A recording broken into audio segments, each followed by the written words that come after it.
All right, so I'm adjusting this filler piece, just getting the colors right, and then I'll be able to just use the pieces I want.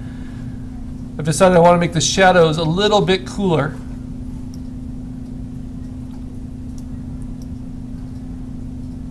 And it's amazing how changing the color temperature can make it appear like you're changing the values, the lightness and darkness, but that's not always the case. But now this matches this perfectly. And now what do I actually need it for? Well, if I turn it off and on, I kind of like this openness here. But I need this transition here. So I'm going to simply select around it, find a nice crisp delineation.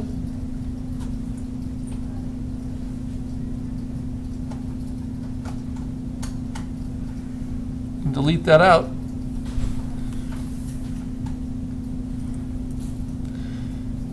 And now I've got this filler texture that I can transform and use where I need.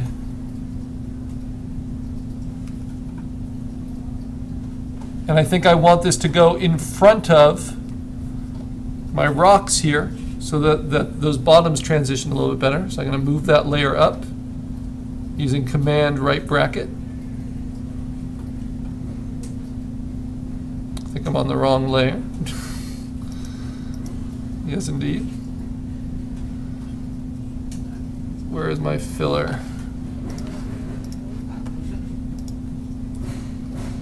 There we go. Move that up.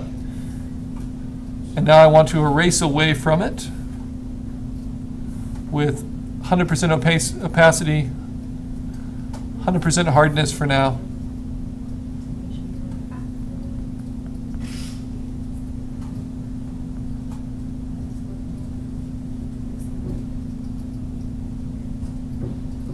Kind of see where I want those transitions to happen.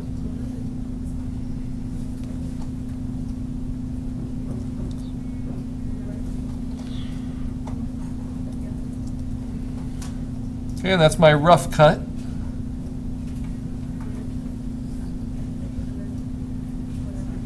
And now by blending, I can get a little bit more precise.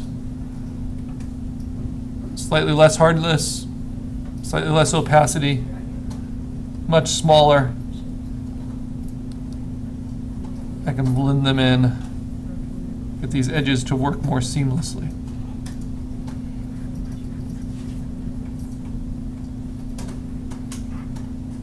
This is our first assignment. I'm trying to introduce you to these concepts. I don't need it to be able to hold up to the scrutiny of a magnifying glass, you know, once we print it. But being aware of kind of what it takes to get good composites is going to help inform our upcoming work. All right.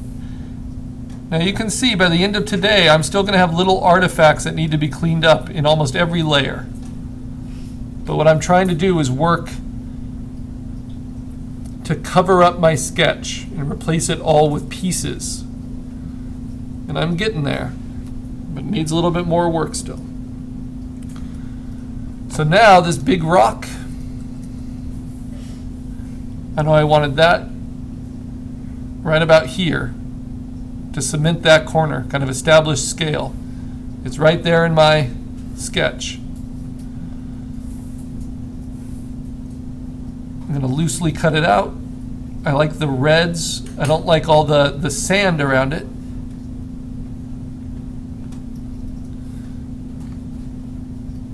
I'm going to hit Command J to duplicate it, erase everything behind it, move it in.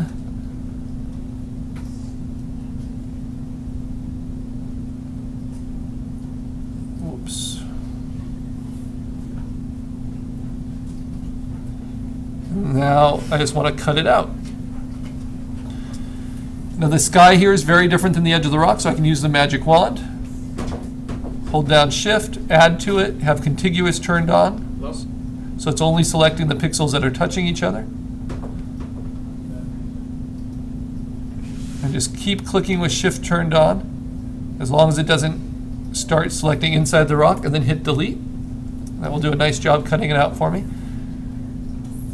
But then a lot of this is so specific, it's easier just to erase that by hand.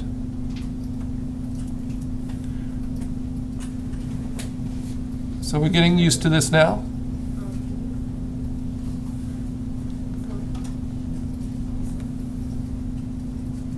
If you find that it's not erasing where you want, it's probably because you have a selection somewhere, and then you can just hit Command D to deselect. Once you're trapped in a selection, even if you can't see where that selection actually is.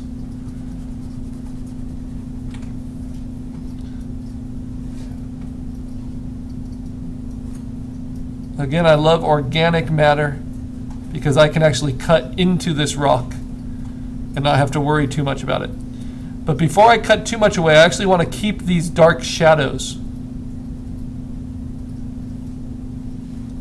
They are going to help me in making this rock feel believable, because its lighting is pretty different than the other lighting. It'll be fun to show you how we adjust lighting next class, using this rock as an example.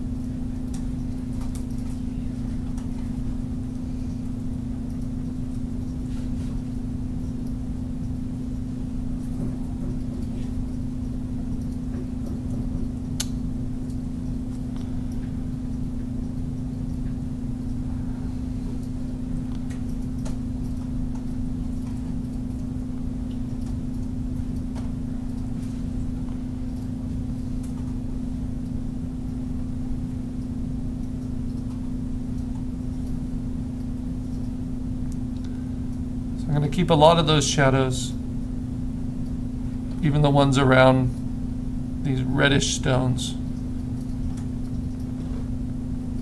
So I want to keep those. I chose this because of that really awful red color. Looks like blood and guts.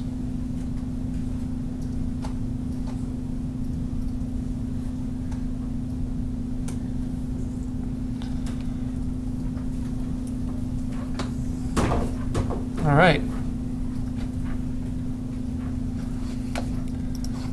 Kind of curious what it will look like without that sun tower layer. And yeah, that light source is definitely making it more dramatic. I'll just need to work more on that. Okay, now, my last piece here, which I thought I needed in my sketch, was probably to fill in this foreground area right here. So let me use that. Let me make it a little bit bigger. Some of those rocks. Luckily, this reference is really high quality.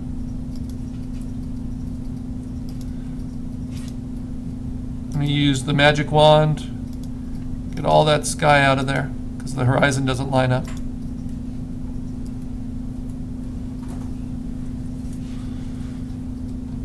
And then because of these layers of colors, I should be able to use the magic wand to get a lot of this other stuff out of there too. It looks like it's going to leave little artifacts, but that's okay.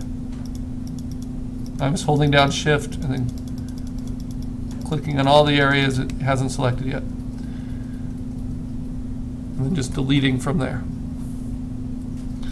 So you'll see all those little artifacts. I just use my 100% opacity eraser. Try to knock those down.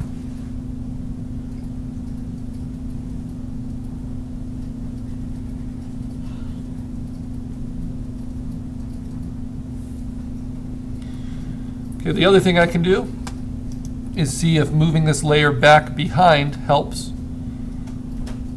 It does somewhat, but I think the better option for blending it in is to erase away directly from it.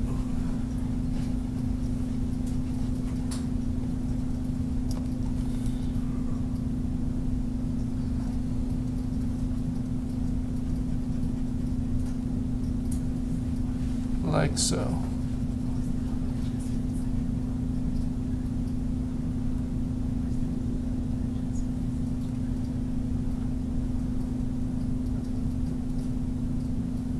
Now once we get to this reddish rock, that's already matching pretty well with what I have.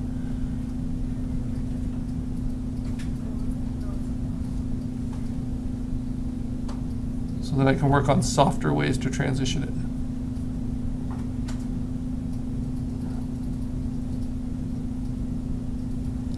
So obviously, when compositing, so much is based on the reference you're able to find and use, and using it in a smart way.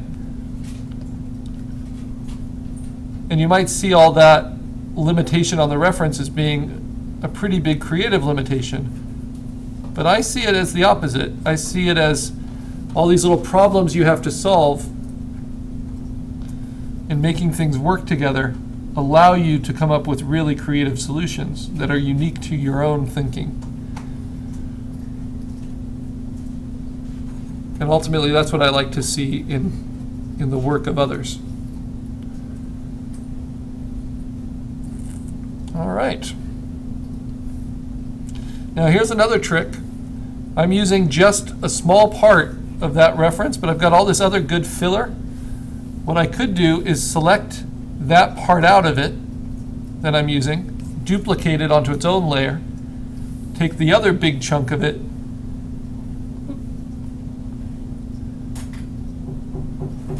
and use it somewhere else.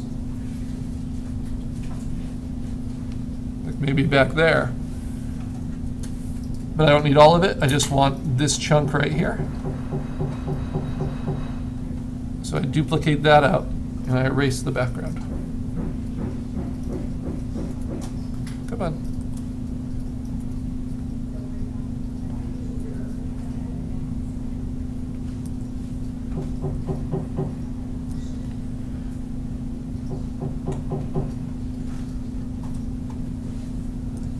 I got lost in my in all of my different layers. So let me go back before I duplicated anything. Make sure I have what I wanted to have.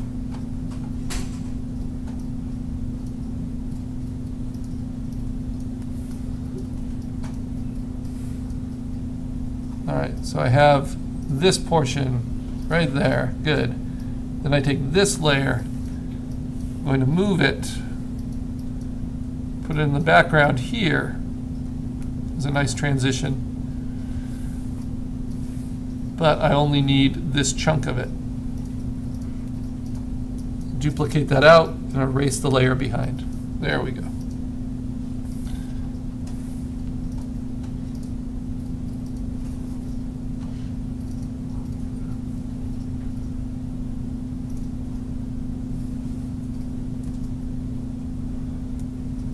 All right.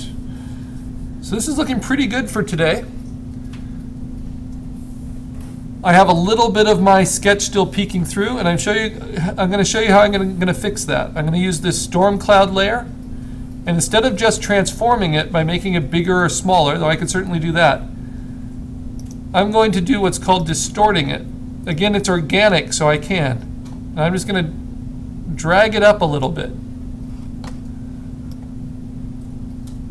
I can move things around that way. I can even put the rock behind my tower a little bit more believably.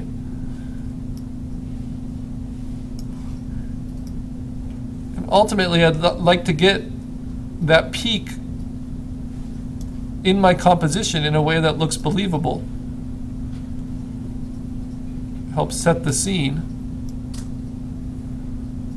while still helping everything else.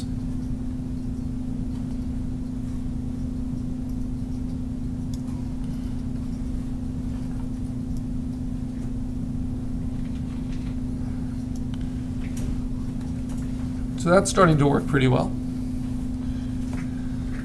You can also transform with warp tools as long as you're not too crazy with it, depending on what you're using, because I want the rock to show behind this tower here very clearly, but I don't want these little artifacts from the other parts of it showing.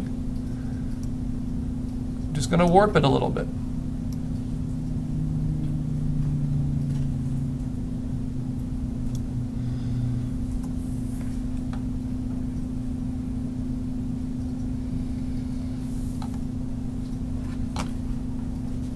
And this will be a good place to start next class. I've gone from my sketch to now